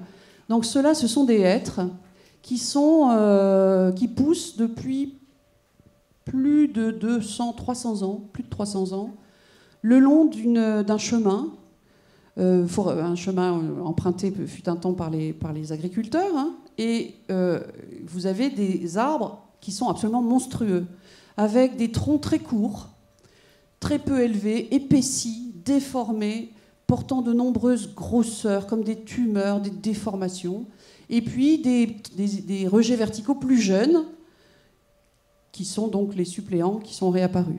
Alors ça, c'est comment est-ce qu'on fait des monstres? Il faut faire du plessage. C'est ce qu'on appelle une haie plessée. Alors le plessage, c'est quoi? C'est on plante des jeunes arbres. Vous voyez ici, on a planté des jeunes arbres, des jeunes hêtres ici, hein, pour faire les monstres de hêtres, des piquets de bois, et on va arcurer ces jeunes arbres. Alors on fait même d'ailleurs un demi-recépage, c'est-à-dire qu'on les coupe un peu, vous voyez, on les blesse un peu, on les coupe en deux, on va arquer le tronc et on va le tresser entre les piquets de bois, voire même entre ses voisins, et c'est tout. Et on attend. On attend 200 à 300 ans pour obtenir ça. Alors quand même, de temps en temps, on revient pour récolter les rejets verticaux, parce que quand vous arcurez comme ça, vous allez provoquer l'apparition des rejets verticaux. Donc de temps en temps, vous venez récolter, ça vous fait du bois de chauffe et du fourrage pour votre bétail. Et puis, les arbres tressés, les troncs tressés vont grossir en épaisseur, parce qu'ils fabriquent un cerne de bois par an, comme tous les arbres. Et donc, comme ils sont gênés les uns entre les autres, ils sont tressés, ils vont finir par abraser leurs écorces, coller leur cambium, qui fusionnent, et ça, ils vont donc se greffer, ça s'appelle l'anastomose, la greffe des troncs entre eux, et ne faire plus qu'un seul arbre. Et construire finalement ce mur de bois. Ici, il n'y a pas un seul arbre, il y en a peut-être 3 ou 4 en fait, qui ont fini, quand je dis 3 ou 4, peut-être 10 ou 12, qui ont fini par grossir et donner ce mur de bois. D'accord ? Les déformations, elles sont liées, comme pour la trogne, à la coupe régulière, qui fait qu'on fait apparaître des bourrelets de recouvrement et qu'on recrute de nouveaux bourgeons, etc. C'est la même histoire que la trogne. D'accord ? Ça va ? Vous n'êtes pas mort ? Il doit faire 45 degrés ici. Donc vous êtes en plein stress caniculaire. Alors, en conclusion, donc j'ai essayé de vous montrer diverses choses et de vous donner quelques pistes, quelques éléments scientifiques avec quelques mots-clés à retenir. Donc vous vous souvenez, on a appris, le premier gros mot, c'était la plasticité phénotypique, pour vous montrer que les arbres sont plastiques, essentiellement plastiques, parce que finalement, c'est lié à leur mode de vie. Un arbre, ça germe à un endroit et ça passe sa vie au même endroit, les pieds dans la terre. Donc ça ne peut pas fuir son environnement et les contraintes de cet environnement. Donc il est bien obligé, par sa plasticité, d'adapter son corps aux contraintes de l'environnement où il vit. On a montré un petit peu, il y en a plein d'autres, j'aurais pu vous montrer plein d'autres facteurs, que l'arbre est un grand sensible. C'est même un hypersensible. Parce que finalement, il est capable de percevoir tous les facteurs de son environnement et d'y répondre de manière adaptée. Il passe sa vie, 7 jours sur 7, 24 heures sur 24, à analyser son environnement pour adapter sa croissance, pour faire face à une attaque de pathogènes, par exemple, etc. Donc, la sensibilité. On a parlé un petit peu de la résistance. Donc, un arbre est capable de s'acclimater à ses contraintes. Je vous ai montré un exemple sur le vent. Je vous ai parlé essentiellement des arbres résilients, cette résilience par réitération. Alors c'est de la réitération traumatique que je vous ai montré ici, parce que la réitération, ça existe naturellement dans l'arbre quand il se construit par réitération également, ça j'en ai pas parlé. Et finalement, cette petite roue là qui tourne, la petite roue verte, c'est la vie de l'arbre. Donc, lorsque l'arbre est dans un état normal et dans un âge pas trop avancé, il y a 4 stades dans la vie d'un arbre. Le stade juvénile, il se construit. L'état adulte, il exprime sa sexualité. L'état mature, sa croissance commence à se tasser. Et l'état sénescent, où là, il est de plus en plus abîmé et de moins en moins résistant face aux pathogènes. Mais donc, si je suis sur un arbre adulte ou mature, un arbre sain, voilà, il est là. Et puis, il va subir un stress. Une sécheresse, une canicule, une attaque de pathogènes, une branche cassée par la tempête. C'est un facteur déclenchant qui va l'écarter de la normale. À ce moment-là, il est dans un état de stress, mais comme il est adulte ou mature et bien vigoureux, il va en fait gérer ce stress et revenir à la normale, peut-être en passant par un état résilient, en se reconstruisant autrement, par exemple. Et donc redevenir un arbre sain, avec une forme peut-être différente de celle du début. Mais vous avez ici donc un cercle parfaitement vertueux qui fait que les arbres sont capables de faire face à tout ce qui leur arrive dans la vie. Sauf si les stress se répètent chaque année, en particulier les stress de sécheresse et de canicule. Ces sécheresses récurrentes depuis 10 à 15 ans font que les arbres, en fait, s'épuisent. Ils s'épuisent parce qu'une des réponses à la sécheresse, c'est de faire tomber ses feuilles un peu plus tôt et donc de raccourcir sa saison de végétation, ou bien de fermer les écoutilles aussi quand il fait très chaud, et donc de faire moins de photosynthèse. Et ce faisant, on a moins de réserves pour l'hiver, et on va puiser dans les réserves qu'on a déjà, donc on va finir par épuiser ces réserves et par s'affaiblir. Je vous parle comme si vous étiez des arbres, n'est-ce pas? Et donc, voilà, répétition de stress. Si c'est pendant 5 à 7 ans, voilà, ça se répète, ça se répète, ça se répète, à un moment, l'arbre, il arrive à un point de non-retour et il est incapable, malgré ses capacités de résilience, il est incapable de revenir à la normale et il dépérit.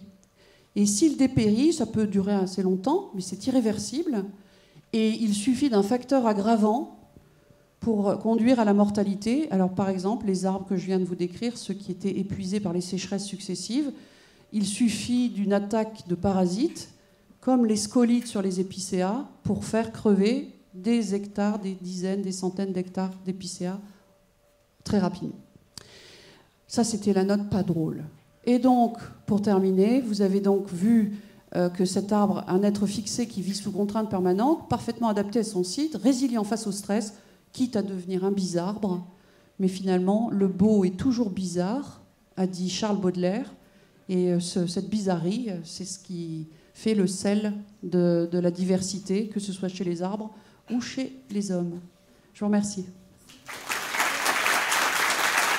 Bonsoir. Merci beaucoup, c'était super intéressant.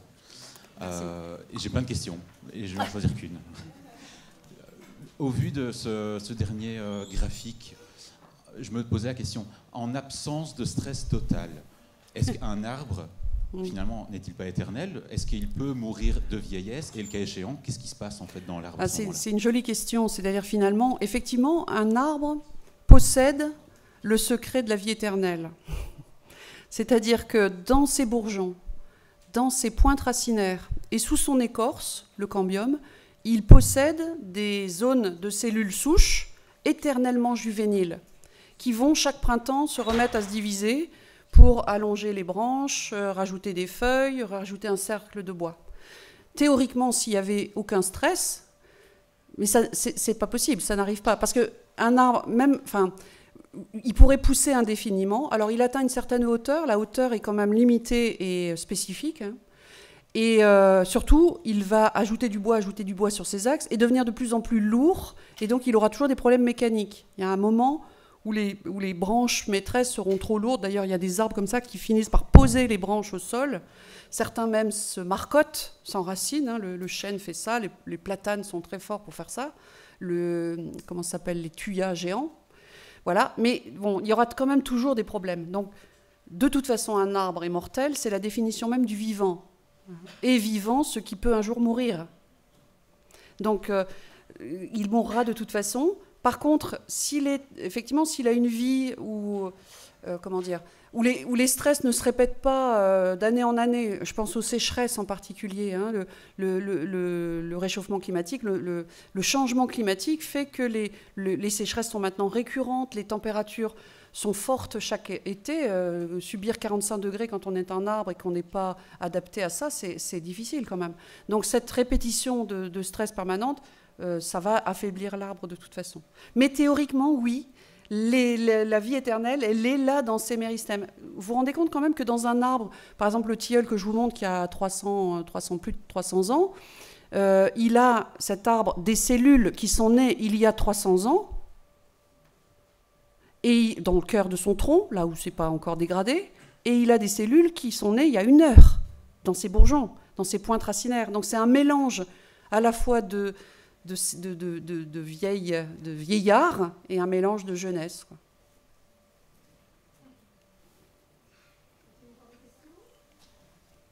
Il fait trop chaud pour les questions. Bonsoir. Il peut évoluer aussi, j'imagine, en se reproduisant, être plus résistant éventuellement aux sécheresses? Alors lui, non, mais peut-être sa descendance. Alors ça, vous évoquez le moteur de l'évolution. C'est-à-dire qu'effectivement, qu'est-ce que c'est l'évolution? C'est des mutations au hasard qui se produisent à chaque fois qu'une cellule se divise, hein. Elle va recopier son patrimoine génétique et il y a quelques erreurs qui sont introduites dans la copie. Soit c'est des erreurs létales et il n'y aura pas de descendance, ça mourra. Soit ça ne cause pas de dégâts majeurs dans le programme de développement et ces mutations, elles sont intégrées dans la graine et donc dans la descendance. Et cette graine, et la descendance de cette graine et la descendance de la suivante, parce que ça va se passer sur X générations, peut-être un jour, ces mutations-là qui sont apparues à un moment donneront un avantage écologique à la descendance et permettront à cette lignée-là de s'imposer par rapport aux voisins. Mais ça, c'est très long. C'est à l'échelle de centaines de milliers d'années. C'est pas à l'échelle de 15 ans. Donc on me dit souvent, est-ce que les arbres vont s'adapter face au changement climatique? Moi, je ne sais pas. Peut-être que certains là, présents dans nos forêts, sont plus résistants que d'autres, ça c'est vrai. Il y en existe. Regardez, dans cette salle, on est 150. Il y en a qui souffrent énormément de la chaleur, qui sont pas loin du malaise. Puis il y en a d'autres qui ont encore leur veste ou pourquoi? Parce que nous sommes tous différents. C'est ça aussi, la variabilité phénotypique, elle est là, devant vos yeux. Regardez votre voisin, c'est un homo sapiens, mais il ne vous ressemble pas. On est tous différents, et donc chez les arbres, c'est pareil. D'un arbre à l'autre, vous avez des phénotypes, des génotypes légèrement différents, qui vont, certains être plus résistants que d'autres, et qui peut-être vont supporter les 45 degrés plus longtemps. C'est possible. C'est d'ailleurs pour ça qu'on préconise de laisser faire, parce qu'il y a 2 pistes dans les forêts de demain, c'est soit on replante maintenant des espèces venues d'ailleurs sans trop savoir si elles seront adaptées et si elles ne vont pas aussi, par la compétition étouffer celles qui sont déjà là, donc c'est dangereux, mais on peut le faire, on peut le tester, hein, c'est ce qu'on fait dans nos forêts, on teste ça sur des petites parcelles. Et puis l'autre préconisation, c'est laisser faire la régénération naturelle, parce que dans cette régénération naturelle, c'est certain qu'il y aura des descendants plus résistants. Mais le changement va tellement vite que est-ce que ce sera suffisant? Personne ne peut le dire. Je crois qu'il faut le micro, parce que sinon, c'est la dame qui l'a. Ça marche, oui. Vous avez mentionné utiliser les peupliers dans vos laboratoires. Et pour quelle raison? Ah oui, en fait, parce que c'est un... Alors, le peuplier, c'est en fait... Vous connaissez Arabidopsis thaliana, l'arabette des dames? L'arabette des dames, c'est la souris de laboratoire des botanistes. Les végétalistes, voilà, ceux qui travaillent dans le monde végétal, ils ont une petite plante herbacée qui ressemble à une petite salade, une petite mâche, vous voyez, c'est une petite rosette de feuilles, et ça fait une tige fleurie. Alors cette petite plante arabette, c'est le modèle dans tous les labos, parce que ça pousse très vite, ça ne prend pas de place, c'est pas cher, le génome est tout petit, on a maintenant des banques de mutants énormes, c'est-à-dire qu'on peut manipuler cette plante pour comprendre des tas de processus. Et ça, c'est depuis les années 50. Et les recherches sur les arbres sont venues un peu plus tard, mais on a eu besoin aussi d'un modèle. dans les labos, on ne peut pas travailler sur les 73 000 espèces d'arbres existant sur la planète. On travaille sur des modèles. Et donc un des modèles phares des labos qui travaillent sur les arbres, c'est le peuplier, parce que ça pousse vite, ça peut se bouturer et donc se cloner. Parce que nous, on a besoin de travailler sur des populations d'arbres qui sont tous pareils, tous identiques. Comme on étudie un seul facteur, il faut que tout le reste soit égal par ailleurs. Donc on travaille sur des clones. Alors les clones, c'est un bien grand mot, hein, c'est de la bouture. Hein. Donc vous faites pareil dans vos jardins. Hein. Donc ça se bouture facilement. Le génome n'est pas trop grand et surtout, il est maintenant séquencé, parfaitement connu. Pareil, on a construit des banques d'outils, des banques de mutants, etc. Voilà, donc c'est pour ça que c'est un modèle idéal. Et puis, quand même, il y a aussi un intérêt économique, parce que derrière, vous avez quand même des filières de populiculture pour faire du peuplier, et ce peuplier pour la papeterie essentiellement. Voilà. Monsieur Francis allait parler de la notion d'arbre colonnière. Oui. Justement, donc, l'arbre aurait la capacité de développer plusieurs gènes. Alors, il y a deux choses. Ouais. Alors que nous n'en aurions qu'un. Qu'est-ce que vous... Alors, est-ce que ça en est ça? Ouais. Donc en fait, Francis, il y a deux choses dans ce que vous dites. L'arbre colonnière, donc c'est l'idée de Francis de dire qu'un arbre, finalement, c'est pas un individu, mais c'est une collection de bourgeons, comme un massif les coraux. Les coraux, c'est un ensemble de polypes, ces petits animaux qui vivent là ensemble et qui échangent des substances. Donc pour lui, l'image de l'arbre, c'est un peu ça. C'est-à-dire, c'est pas vraiment un individu, c'est une colonie de micro-individus, par exemple ces bourgeons. Pourquoi dit-il ça? Parce qu'un individu, et il n'est pas le seul à le dire, hein, avec beaucoup de chercheurs et même de philosophes des sciences qui disent que finalement, l'intégrité du corps qui fait la notion d'individu chez nous, elle est importante chez nous. C'est-à-dire, si je vous coupe la tête, voilà, il n'y a plus rien. Si je vous coupe un bras et que vous êtes pris en charge par le SAMU rapidement, à la rigueur, vous pouvez peut-être survivre, mais quand même lourdement handicapé avec un bras en moins. Un arbre, vous lui coupez une branche, vous allez le stresser.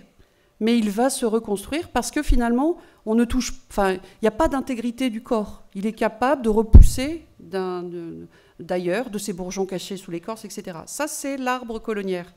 Ce que vous évoquez avec l'histoire des gènes, c'est que Francis a beaucoup travaillé sur les forêts tropicales et il observait, quand il était au sommet de la canopée avec son radeau, là, le fameux radeau des cimes, il observait sur un même arbre, dans un même houppier, des branches qui avaient des phénologies différentes. C'est-à-dire, certaines étaient en fleurs, d'autres étaient en feuilles vertes, il n'y avait pas encore de fleurs, d'autres avaient des bourgeons qui ne poussaient pas. Donc, pour un même arbre, d'accord ? Donc, des comportements différents dans la cime de ces différentes branches. Et donc, il s'est interrogé en se disant, c'est bizarre, ces branches, elles ne sont peut-être pas tout à fait pareilles. Donc, alors c'est pas lui, parce que lui, il ne faisait pas de génétique à l'époque, mais à l'époque, il a fait appel à des collègues généticiens qui ont suggéré l'hypothèse que le génome n'était pas le même dans ces branches-là. Alors, je m'explique, quand un arbre pousse, dans ces bourgeons où il y a des méristèmes, là, des petits massifs de cellules juvéniles qui se divisent, ça s'appelle un méristème. Quand il y a des divisions cellulaires, il peut y avoir des mutations, on l'a dit, et ces mutations, elles peuvent ensuite se transmettre à toutes les cellules qui vont constituer la branche. Et donc vous avez un bourgeon, tout d'un coup ça mute là-dedans, et ça va faire une branche différente, avec un patrimoine génétique un peu différent du reste de l'arbre. D'accord ? Alors ça, c'est ce qu'il dit toujours, Francis. Mais le problème, c'est que depuis, on a des équipes récentes, à Bordeaux en particulier, l'équipe de Christophe Plomion, qui ont étudié ces choses-là et qui ont montré que, en fait, non, il y a très peu de différence entre les branches d'un arbre. Parce que l'idée, c'était ça, c'était de dire un arbre est colonnière parce qu'il a des branches complètement différentes et même des génomes très éloignés d'une branche à l'autre. Et en fait, ils ont fait des tas d'échantillonnages et ils ont montré que globalement, il y a des différences, mais c'est une ou deux petites différences dans un océan d'homogénéité, en fait. Donc finalement, et ça, je ne veux pas critiquer Francis Allais, parce que c'est quelqu'un que j'admire énormément, c'est quelqu'un qui est quasiment un ami, mais voilà, les sciences évoluent et changent. Et donc ces données-là, Il ne les a pas intégrés dans son discours. C'est un peu dommage parce que ça remet en question cette notion-là. Oui, il faut le micro. D'accord, mais il faut le micro parce que sinon on ne vous entend pas sur l'enregistrement. Ça serait dommage. Justement, pour rebondir sur ce que vous venez d'expliquer, mais est-ce qu'on ne peut pas expliquer alors ça par les facteurs épigénétiques ? Ah oui, alors effectivement, donc, les facteurs épigénétiques, les gros mots sont sortis. Donc, j'ai expliqué le génome, les gènes qui s'expriment, et l'environnement qui interagit avec ce génome. Et comment l'environnement interagit avec ce génome ? Eh bien, il va aussi provoquer l'accrochage de groupements chimiques sur ces gènes. On appelle ça des marques. L'ADN peut être modifié par l'environnement avec l'accrochage de groupements supplémentaires. Et ça va modifier l'expression de ces gènes. Donc oui, vous avez raison, ça peut être le même génome qui a des marques épigénétiques différentes d'une branche à l'autre. Ça n'a pas été encore étudié. Et donc ça le sera sûrement un jour. L'épigénétique, c'est en plein boom. Hein. Donc ça bouleverse complètement la vision qu'on avait d'un génome qui s'exprime alors, en lien avec des facteurs environnementaux, mais maintenant on comprend que cet environnement laisse des marques dans le génome, qui d'ailleurs peuvent expliquer qu'une graine ou une bouture d'un végétal pousse mieux à l'endroit où il est né. Elle est née, cette graine, parce qu'elle porte des marques épigénétiques correspondant à l'environnement où elle est née. Si vous importez des arbres d'autres régions, si vous plantez des chênes bretons en Auvergne, ils pousseront moins bien, parce qu'ils n'auront pas les bonnes marques épigénétiques. Donc ça, c'est un petit peu le fondement de, sûrement vous connaissez ce label, en France ça s'appelle le label végétal local. Quand on est un pépiniériste qui a un label végétal local, on s'engage à aller chercher des semences autour de chez soi ou à faire des boutures à partir d'arbres de chez soi pour les vendre à l'endroit où on est. Et ça marche mieux que si ça vient d'ailleurs. On ne le savait pas, enfin c'était empirique, et on a compris qu'il y avait certainement de l'épigénétique là derrière. Moi, je voudrais vous demander, on a vu que les arbres, ils avaient énormément d'énergie, puisqu'ils ont cette capacité de s'adapter qui est assez phénoménale. Vous aussi ? Et en fait, il m'est arrivé de lire divers articles sur la sylvothérapie. Donc, moi, ce que je voulais savoir, c'est est-ce que vraiment l'arbre peut communiquer avec l'être humain ? Vous voulez vraiment me lancer sur ce sujet-là ? Alors, dans le début de votre intervention, vous dites, vous avez montré que l'arbre est plein d'énergie parce qu'il est capable de s'adapter. Et vous avez raison, mais j'aurais pu vous montrer la même chose sur un navet, et vous auriez été émerveillé de la capacité d'adaptation du navet. J'aurais pu vous montrer ça sur un ver de terre, sur une bactérie, sur une sangsue, sur un éléphant, sur ce que vous voulez, c'est-à-dire tout le vivant. C'est la définition même du vivant, la sensibilité et la capacité de s'adapter à son milieu. Sinon, ça disparaît. Donc ça, c'est vrai des arbres. C'est nouveau autour des arbres, parce qu'on a toujours vu les arbres comme un décor, ou comme une source de substances comme le bois ou les fruits, etc. Donc c'est un peu nouveau pour les arbres, mais finalement, c'est vrai pour tout le vivant. Maintenant, sur la sylvothérapie. Donc, il est clair qu'aller se promener en forêt, je ne sais pas si vous le faites de temps en temps, ça fait drôlement du bien. Hein. Ça sent bon, c'est calme, il y a des chants d'oiseaux, il y a des sons, enfin, tout est fait pour que votre psychisme, votre psyché soit devienne plus calme, les rythmes cardiaques se calment également, etc. Donc, ça, tout le monde le sait. Ensuite, il y a des chercheurs japonais qui ont montré que ça permettait de diminuer les taux de cholestérol dans le sang, que ça améliorait les capacités de défense du corps, etc. Seulement, pour l'instant, c'est des recherches encore de front. On appelle ça des fronts de science. C'est-à-dire qu'il y a des gens qui ont montré ces choses-là, puis il y en a d'autres qui disent « Oui, mais attention, tu as montré ça avec 30 personnes. » Ça me rappelle quelqu'un. Au moment du Covid, 24 personnes soignées à l'hydroxychloroquine, ça ne peut pas être une donnée solide. En science, il faut des données statistiques énormes pour asseoir un résultat. Donc c'est pas grave, il y a ces premières publications, et derrière il faut que d'autres équipes s'emparent de ces données-là et refassent des manipulations, des expériences, etc., pour infirmer ou confirmer ces résultats-là. Donc tout ça pour vous dire que pour l'instant, on ne sait pas vraiment si ça a un effet sur le corps. En même temps, empiriquement, tous ici, on est bien d'accord que ça fait du bien d'aller en forêt, donc il y a peut-être un lien avec notre santé. Ensuite, sur l'énergie que pourraient nous communiquer les arbres, jusqu'à preuve du contraire, on n'a jamais rien montré de ce côté-là. C'est-à-dire que l'écorce est quand même assez épaisse, on ne sent pas, enfin moi je ne sens pas, la circulation de la sève sous l'écorce. Je ne pense pas qu'il y ait cette énergie qui rayonne, mais peut-être que oui. En tout cas, rien n'est montré là-dessus. Donc moi qui suis là ce soir devant vous en tant que scientifique, je ne peux pas cautionner cette sylvothérapie, mis à part le fait qu'en tant que citoyenne libre d'aller en forêt, oui, c'est vrai que moi aussi je vais souvent en forêt parce que j'aime ça. Mais voilà, je n'irai pas plus loin que ça en fait. Après, quand même, je rajouterai une dernière chose quand même pour faire marcher l'esprit critique.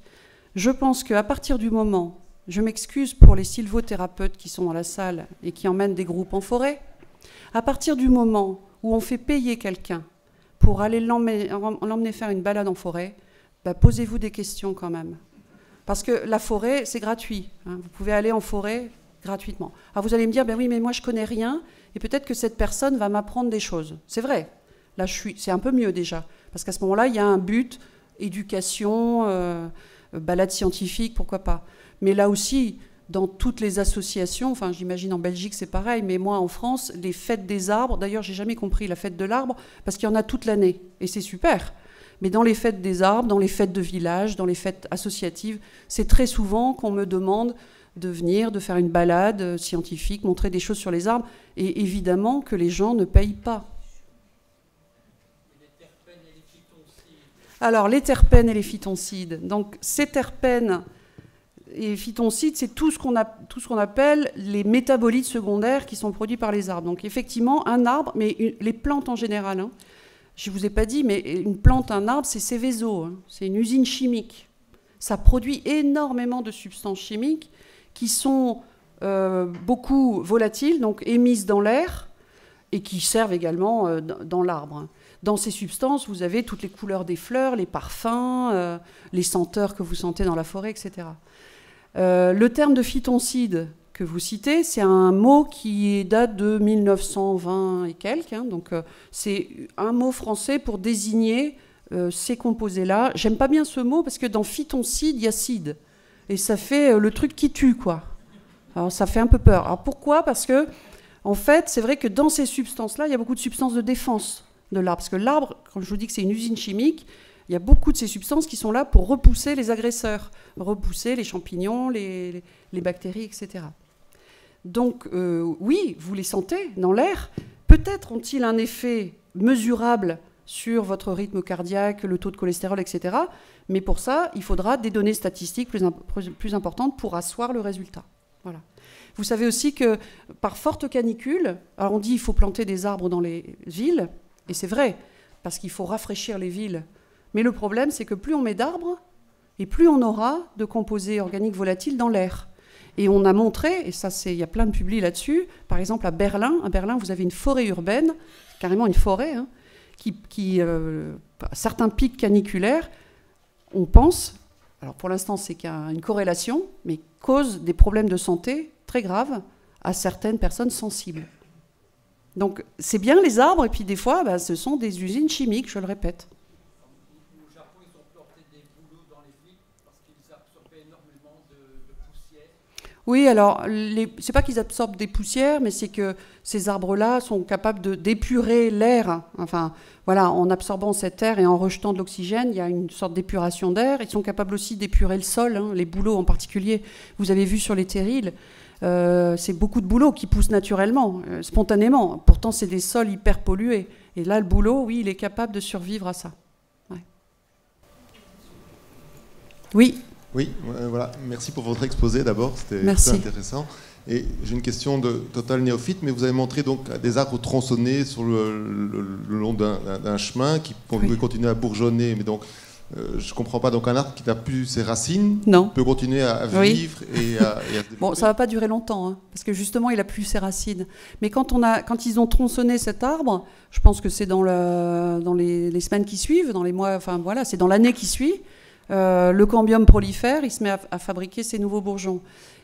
Il s'est alimenté par quoi? Par les réserves de sucre qu'il y a dans le bois de ces tronçons, en fait, et l'eau qui est contenue là. Mais ça va s'arrêter assez vite, parce que vous avez raison, il n'y a plus les racines. À partir du moment où c'est déraciné, c'est plus alimenté. Mais ça peut durer quand même quelques mois. Merci. C'est bon? Il y a encore une question, je crois, là-bas. Et après, on va se coucher, non? Dites-moi. Alors, donc, vous nous avez exposé la réaction des arbres dans leur partie aérienne aux différentes actions extérieures, aux coupes, etc. Qu'en est-il de la partie souterraine des arbres, des racines, quand, notamment en milieu urbain, les racines sont sectionnées, tranchées, etc. Alors, qu'est-ce qu'on sait, la réaction des arbres? C'est là aussi une très bonne question, parce que c'est beaucoup moins étudié, la partie racinaire, pour une simple et bonne raison, c'est que c'est pas facile à étudier. C'est pas facile d'avoir accès aux racines. Donc, par exemple, chez nous, au labo, on travaille essentiellement sur les parties aériennes, et on travaille un peu sur la croissance des pointes racinaires, quand même. Comment est-ce qu'elles se frayent un chemin dans le sol? Votre question, c'était donc les racines. J'ai oublié la question. Alors, quand les racines se sont sectionnées, ah oui, vous avez dit dans les travaux des villes, bah, c'est pas très bon. Hein. Donc, sectionner une partie de l'appareil racinaire d'un arbre, vous le privez d'une zone d'entrée de l'eau et des éléments minéraux, donc c'est jamais très bon. Vous déséquilibrez également l'architecture de cet appareil racinaire, parce que non seulement il y a une architecture qui se met en place au-dessus du sol, mais il y a aussi de la réitération racinaire dans le sol. Donc vous abîmez cette architecture. Donc oui, c'est dommageable. C'est une des contraintes majeures de l'arbre en ville. D'ailleurs, les arbres en ville ont une longévité très réduite par rapport à ce qu'ils pourraient avoir ailleurs. Réduite par justement les racines qui sont très contraintes, les élagages fréquents, parce qu'on n'aime pas avoir les feuilles mortes sur les trottoirs, parce que c'est dangereux, parce qu'il faut laisser passer les fils, parce qu'il ne faut pas faire de l'ombre dans les appartements à côté. Bon, les pauvres. Hein. Donc c'est difficile d'être un arbre en ville. C'est Maxime Le Forestier qui l'a chanté. Hein. Entre béton et bitume. Ben voilà, je pense, je ne sais pas s'il y a encore vraiment quelqu'un qui veut poser une question. On va faire la dernière question. La dernière. Et puis, vous allez peut-être nous signer quelques petites séances si les gens y tiennent. Oui, voilà. Donc, je tiens quand même à vous informer qu'il y a quelques livres en vente de Sensia, juste là, et Madame Laine va vous les dédicacer. Voilà, une dernière question. C'est juste pour reparler des trognes. Vous nous montrez une trogne, une trogne, on dit. Une trogne, oui. Une trogne de tilleul qui a à peu près 300 ans. Oui. Mais sur la tête, donc la grosse tête, il y a tous des verticaux, des rejets. Oui, ils ont 60 ans. Oui, donc ces rejets verticaux, à un moment donné, il faut quand même avoir trop de poids, puisque alors, c'est ça. Le tronc est creux. Oui. Donc en cas de tempête, ce tronc creux ne pourra pas supporter. Alors, vous posez la question, la bonne question que se pose le propriétaire de cet arbre merveilleux. Oui. Parce qu'il dit, qu'est-ce qu'il faut que je fasse de mon arbre? Surtout que maintenant, il est labellisé, prix du jury de l'année 2023, parce qu'il est extraordinairement beau. Mais le problème, c'est que c'est une trogne. Et une trogne, ça s'entretient. Et donc, il devrait, normalement, couper les rejets. Mais vous imaginez la tête Coral Tilleul. Mais par contre, moi, je pense qu'il devrait le faire. Alors, il y a deux choses. Il y a quand même l'esthétique de l'arbre, c'est important. Mais il y a surtout aussi la biodiversité qu'il accueille. Et qui est énorme là. En coupant tous ces rejets, cette biodiversité, elle ne sera plus là. À part celle qui restera dans le tronc. Mais c'est vrai qu'on va changer l'écosystème arbre en coupant ces rejets. En même temps, s'il ne le fait pas, il risque, et d'ailleurs, il me dit, à chaque tempête, il ne dort pas, parce qu'il n'a qu'une crainte, c'est que son arbre soit abîmé. Et moi, je lui dis, il va être abîmé un jour ou l'autre. Donc, recoupe-le.